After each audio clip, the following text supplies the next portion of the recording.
Assalamualaikum Uyghur TV kanalımızdan hürmetli görülmenleri. Ma'lum qilganimizdek 25 oktyabr Aydınlar yani Ziyaliler Ochiqining 49 qadamliq cho'ng kengayişi Amasya viloyatida boshlandi. Bugun ham 26 oktyabr Amasya'nın Büyük Amasya mehmonxonasida leksiya so'zlash faoliyati o'rinlashtirdi. Hozir muhojirat yashayotgan Uyg'ur siyosiyon, ziyolilar va ko'plagan davlatsuvar millatparvar kishilarimiz Vatanimiz Şərq Türkistanның hazırki ahvalını, Uyg'urlarning hozir beşiq kelayotgan mush külpatli kunlarni boshqa millatlarga anglatish uchun qo'ldan kelish tirishayotdi. Shuningga o'xshash Hamidxon Göktürk efendimmi bugun bu yerdagi leksiya so'zlash faoliyatida Şərq Türkistanning masalasi temasida bir leksiya so'zladi. Assalomu alaykum. Rahmat. Aldı bilan mush leksiyaning tafsilotini bir Uyg'urcha tushuntirib bergan bo'lsangiz. Bugün bu Türkiye'de her vilayette şöbesi bo'lgan merhum liderimiz İsa Yusuf Alptekin'in azası bo'lgan bu Ziyalilar Ochiqi yani Aydınlar Ochiqining 49.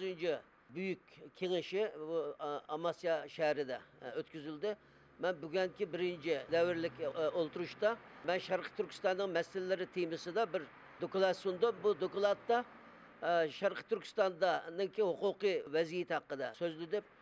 Şarkı Türkistan'ın 1955 yıldan itibaren Şinjan Uygur Avtonom Rayın ismi bilen bir Avtonom Rayın boğallıqını yer müstakil. Onundaki Xitay'ın asas kanunu ve Şarkı Xitay'ın Avtonom Rayınlığı verilgen hakkını bildirdiğin Avtonom Rayınlığının kanunu da bizge verilgen haklarını tanıştırıp öttüm. Fakat Xitay'ın bu özünün bəgən, özünün asas kanunu da ve avtonom kanunu da bəgən haklarının hiçbirisini bu ameliyatta bəmigellikini, bulanı onu gasp kılganlıkını, bunun Xitay bunda kılış bilen özünün kanununu depsende kılganlıkını, bununla bir kanuni cinayet işligellikini bu hakta. Bunu körüstüp öttüm. Zaten büyük kelgen adamların Şarkı Türkistan'la kadar malumatı bo'lgan. Bu Şarkı Türkistan meselesi köngil bo'lgan insanlar ben ötken 48. Şurada Şarkı Türkistan'dan bo'layotidi. Xitoyning Şarkı Türkistan'da qilayotgan bu irqiy soykırımdan nimbo qatlamning asosiy maqsadi nim bo'lganligini anglatgan bu qitim Şarkı Türkistan'daki hukuki durum yani şunu anlattım. Naiti can quluq bilan tinchidi. Sizlarga bu fursatni berganlik uchun ko'p rahmat. Rahmat. Qundaqda muhojirat etayotgan ekran oldi ko'rilmanlarimizga yurak so'zingiz bo'lsa. Yurak so'zimiz shu. Bizning muhojirat yashayotgan bizning Sharq Turkistonliklarning bu yerda qila oladiganimiz vatanimizdagi Xitoyninki insonlik qalbidan chiqqan zulmini, qatlamini tarixda ko'rilmagan bir genosid siyosati yurgizyapti Xitoy. Bulanı kolumuzdan kilişçe bu dünya cemaatçiliğine anlatış. Türkiye'de boğalı, Türkiye'de Avrupa'da boğalı, Avrupa halklarıga, Amerika'da boğalı, Amerika'da bizden bu çetelde kılalaydıqımız en yaxşı kılalaydıqımız işimiz şu. Bunun için hemimiz bununla dikkat kılışımız gerek. Vatanımızda unutmaslıktan, vatanga vefa bildirişten, onunla bir vafakarlık göstersin birinci bir şartı, vatanperverlikten birinci bir şartı. Xitayning Şarkı Türkistan'daki zulmünü anlatış. Şunu ne Xitay her türlü çağrılı bilen, her türlü tedbirli bilen maddi ve manevi imkanlarında iş kısilip halkına muşu Xitay özündeki kılgan zulmünü, özünün kırgınçılığını, irki kırgınçılığını dünyada saklaşıka gayret kılıvatıdır şunu saklaş. Ama bizden kılalaydıqımız şu Şarkı Türkistan'daki Xitayning zulmüne uçurgan hemmimiz birden bir canlık şahit bununla. Biz şularını anlatkan takdirde, muşunda fırsatlıdan faydalanıp, anlatkan takdirde vatanga hizmet kılgan bolumuz, vatanimizdeki halkımızı unutmagan bolumuz, vatanperverlikimizi kösetken bolumuz. Bunu hazır ki zamanlı da başlayılı, bulutudun tatı bütün dünyadaki Şarkı Türkistanlıkla tilgi geldi, evvelde tili yoktu, tili çıktı. Vatandaki zulümünü anlatkandaki Şarkı Türkistan meselesi bütün dünyada bu hazır kadar görülmegen şekilde gün tertibi geldi. Uygur bombağanlı mı dedi bunu? Yani bunu biz körep tuttuk. Şunda bolsa mı yine bu meselede bucdak ifşa kılgan, itiraf kılgan, bunun şahitlik bolğanı nahayt az yani belki %15-20 etrafında ama bütün Uygurlar şu tilgi kiliş gerek, tilimiz çıkmış gerek dep düşünümen bunun birden bir kıldığan iş şu. Birden bir kılalaydığı işimiz bu şu çetelde. Bütün yurttaşlarga salametlik, hatırcemlik, bir an evvel öz yutumuzda yaşaş nimetini Allah'ın verişini dileyme. Rahmet, Allah razı olsun. Allah Rahmet. xeyrinizga salamet. Amin, amin, Bundan amin. keyin oladigan yo'llaringiz o'ngishliq. Köp rahmet, Vatanga köp va rahmet. millatga bo'lgan ishingizga Sizlarga hamma köp rahmet. olsun. Bir şeylerden 1000 kilometre yol düşüp geldinler. Bir şey köngel böldünler. Uygur televizyonuga, Şarkı Türkistan Enformasyon Merkezi'ge köp rahmet. Allah güç kuvvet arttırsın. Şarkı Türkistan Enformasyon Merkezi'nin başlığı Celil Abdülcelil Karakaş Karın bili biz 25-30 yıldan beri tanışımız. Toxtatmay gayret kılıvatıdı. Özüdünki bütün imkanlarını kullanıp Allah güç kuvvet versin. Köp rahmet eytimiz özüge. Rahmet, sizga rahmet. Shunda hurmatli ko'rganlar, hozir Hamidxon Göktürk efendim bilan bo'lgan suhbatimiz oyoqlashdi. Hamidxon Göktürk efendimning Türkçe leksiyasining to'liq nusxasini tuvanni qo'yamiz. Uni ko'rishinglarni umid qilamiz. Bu yerdagi ziyoratimiz va suhbatlarimiz mishada oxirlashdi. Kelar qatim ko'rishish omon bo'linglar. Men Muhammed Emin, Allohga emanet.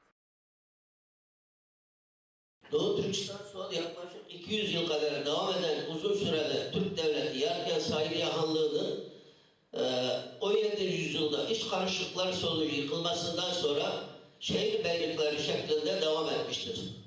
İlk Doğu Türkistan'a ilk Çin istilası 1759 yılında Türklerle Çinliler arasında 741 yılında bugünkü Kazakistan'ın Talas kentinden meydana gelen Talas Savaşı'ndan sonra Çin orduları tamamen imha edilmiştir. Çinliler bu kesin mağlubiyetten sonra bir daha Türk ülkelerine saldırmaya cesaret edememiştir. Türklerle Çinliler arasında 1800 yıl gibi çok uzun süren bir barış dönemi hakim olmuştur. İlk Mançur Çin istilası 1759 yılında Doğu Türkistan'a saldırarak ülkeyi işgal etmiş ve ülkedeki şehir devlet beyliklerini kendilerine menbu olarak bağlamıştır. İkinci Çin Mançur istilası ise 1877'de Osmanlı Devleti'ne bağlı Kaşgar merkezli Doğu Türkistan Kaşgarya İslam Devleti Çin'e İngiltere'nin parasal Rusya'nın silah yardımı yapması sonucu 400 bin kişilik Çin ordularınca işgal edilmiştir. Doğu Türkistan'ı işgal eden Çin işgal ordusunun komutanı General Zuzultan. 18 Kasım 1984'te Çin Mançur İmparatorluk Konseyi aldığı bir kararla Doğu Türkistan'ın Şincan yeni topraklara değil Çin'in 19. eyaleti olarak Çin topraklara ilhak ettiğini açıklamıştır. Son Çin Komünist Partisi istilası 12 Kasım 1944'te Bulca merkezli olarak kurulan Doğu Türkistan Cumhuriyeti'nin Yalta Konferansı'nda Çin'in nüfus bölgesine bırakılması üzerine Komünist Çin ordularınca en son işgal edilmiştir.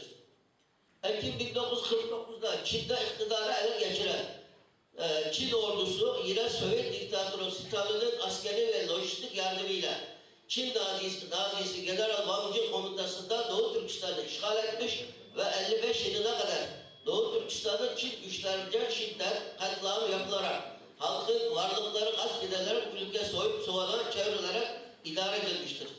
1 Ekim 1955'te Doğu Türkistan Türklerin iradesi dışında sözde Uygur Özel Bölgesi yönetimi ilan edilmiştir. Çin Halk Cumhuriyeti Anayasası'na göre Doğu Türkistan sözde Şincan Uygur Bölgesi adıyla Çin Devleti'nin esas kurucu bölgelerinden biridir. Buna göre Çin bayrağındaki yıldızlardan biri sözde Uygur Özel Bölgesi yani Doğu Türkistan'ı temsil etmektedir. 1982 yılında yeniden revize edilen Çin Halk Cumhuriyeti Anayasası'nın 4. maddesinde özel bölgelerin Çin'in ayrılmaz bir parçası olduğu ve bu özel bölgelerde yaşayan Çin vatandaşları da azınlık milliyetleri olarak tanımlanmıştır. Çin Anayasası'nın 5. maddesi bütün etnik milliyetlere mensup Çin vatandaşlarının özgürlükler ve anayasal hak ve hukukça aynı ve eşittir. Bu temel hakların kullanılması Çin devletinin, Çin toplumunun ve kolektifinin çıkarlarına aykırı şekilde kullanılamaz. Bu hakların kullanılmasında diğer vatandaşların hürriyet ve haklarına saygı gösterilmesi esasıdır. 33. madde Çin Halk Cumhuriyeti'nde yaşayan bütün halklar Çin vatandaşlarıdır ve yasalar önünde eşittir. Milliyet, ırk, cinsiyet, meslek, dini inanç, eğitim ve sosyal durumla yerleşimi nerede olursa olsun siyasi hakları yasaklı olmayan 18 yaşını bitirmiş bütün Çin vatandaşları sertife ve seçilme hakkına sahiptir. Yani bu çok uzun bu maddeler. Ben zaman kısıtlı olduğu için bazılarına geçeceğim. 37. maddede ise Çin vatandaşlarının kişisel hakları çiğnenemez. Halk mahkemesi kararı olmadan hiçbir vatandaş tutuklanamaz. Tutuklama ancak halkın güvenliği makamları tarafından yapılır. Hiçbir Çin vatandaşına sebep ne olursa olsun hakaret ve etnik ve dini içerikli aşağılama yapmak yasaktır. Yargı kararı olmadan hiç kişi suçlu muamelesi yapılamaz. Devlet güvenliğiyle ilgili hususlar dışında ve yargı kararı olmadan hiçbir Çin Halk Cumhuriyeti vatandaşının haberleşme özgürlüğü engellenemez. Haberleşmenin mahremiyeti ve kişiselliği korunur. Bu hakların kullanılması devletçe korunur. Bu maddeye rağmen 3 yıldır yurt dışında yaşayan Doğu Türkistanlılar memleketteki akrabaları, yakınlarıyla hiçbir şekilde ilişki kuramıyor. Büyük Halk Kurultayı'nın 31 Mayıs 1984 tarihi ve 6. dönem çalışmalarında kabul edilen Milli Özerk Bölgeler Yasası Doğu Türkistan'ın idare edilmesi için çıkarılan mahsus bir özel bölge yönetimi var. Burada verilen haklardan bazılarını size sayacağım. Bu yasa Çin Halk Cumhuriyeti'nin ülkemizde yaşayan azınlık milletler sorununu halletmeye yönelik olarak devletimizin önemli ve esas siyasetinin yerine getirilmesi için Marksizm, Leninizm esaslarına göre çözülmesi için çıkarılmıştır. Bu özellik yasasıyla özel bölgelerin milli sınırlara sahip olduğu hususu vurgulanmıştır. Yani Doğu Türkistan sözde milli sınırlara sahip. Bu yeni özel bölge yasasının uygulanması şu 4 hususuna bağlanmıştır. Sosyalizm, demokratik, halk diktatöryası, Çin Komünist Partisi'nin liderliği, Marksizm, Leninizm ve Mao Zedong ideolojisine bağlılık. 3. madde, milliyetlerin eşitliği esastır. Ayrımcılık ve her türlü baskı yasaktır. Özel yönetimler, yerel düzenlemeler yapmak, azınlıkların mahkemelerde kendi dillerini, örf ve adetlerini kullanmak, kendi yerel güvenlik gücünü oluşturmak, bölgenin ekonomik imkanlarının kullanılması ve diğer hususlarda özel yönetimlerin yetkisindedir. Özel bölgelerin otonom yönetim organları Çin Halk Cumhuriyeti Anayasası'nın 3. ve 5. maddesi de belirtilen merkezi devlet organlarının yürütme erkini icra eder. Devletin yasa ve yönetmeliklerine özel bölgelerin özel durumunu dikkate alarak uygular.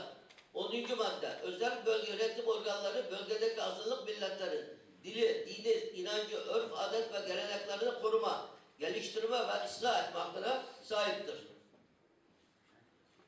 Bu maddeler 39. madde, özel bölge yönetimlerinin anayasa ve yasalarla belirlenen yetkilerde kullanmaları merkezi yönetimin garantisi altındadır. Ayrıca özel bölge halkının kendi milliyetlerinden kişilere serbestçe seçme, kendi bağımsız ekonomik kalkınma idaresini kurma, bağımsız kültür ve güvenlik birimlerini oluşturma hakkı da garanti altına alınmıştır. Doğu Türkistan uluslararası anlaşmalara göre hukuki durumu, Çin Halk Cumhuriyeti yönetimi 1972 yılında Tayvan'ın yerine Çin Devleti'ni temsilen Birleşmiş Milletler'e üye olmuş ve Birleşmiş Milletler Güvenlik Konseyi'nin 5. daimi üyesinden biridir. Çin Birleşmiş Milletler'e üye olduktan sonra daha önce Birleşmiş Milletler'ce kabul edilen tüm anlaşmaları kabul ettiğini beyan ve bunu imzasıyla taahhüt altına almıştır. Çin Halk Cumhuriyeti yönetiminin imzaladığı en önemli anlaşmalardan biri de 10 Aralık 1948'de Birleşmiş Milletler'e üye ülkelerin imzalarıyla kabul ve taahhüt ettikleri Birleşmiş Milletler İnsan Hakları Evrensel Beyannamesidir. Bu beyannameyle Çin yönetimi Doğu Türkistan başta diğer sözde özel bölgelerde yaşayan azınlık milletler olarak tanımlanan etnik Çinli olmayan Uygurlar, Kazaklar, Kırgızlar ve başta bütün azınlık halkların temel haklarını koruyacağını ve saygı göstereceğini kabul etmiştir. Çin'in imzaladığı diğer uluslararası sözleşmeler, soykırımın önlenmesi ve cezalandırılması, kişisel ve siyasi haklar uluslararası sözleşmesi, dine ve inanca dayalı hoşgörüsüzlüğün ve ayrımcılığın tümüyle ortadan kaldırılması hakkındaki deklarasyon. Yine Aydınlar Hocamızın bastırdığı insan hakları ihlallarıyla ilgili bir kitapçık bu. Helsinki Dahi Senedi Sözleşmesi 1975, Avrupa Güvenlik ve İşbirliği Sözleşmesi 1990, Eğitimde Ayrımcılığa Karşı Sözleşme 1960, Irkçılığın Kaldırılması Uluslararası Sözleşmesi 65, işkence, insanlık dışı muamele ve onur kırıcı davranış ve cezalandırılmalara karşı Uluslararası Sözleşme 1984, Çocuk Hakları Bildirgesi 1959.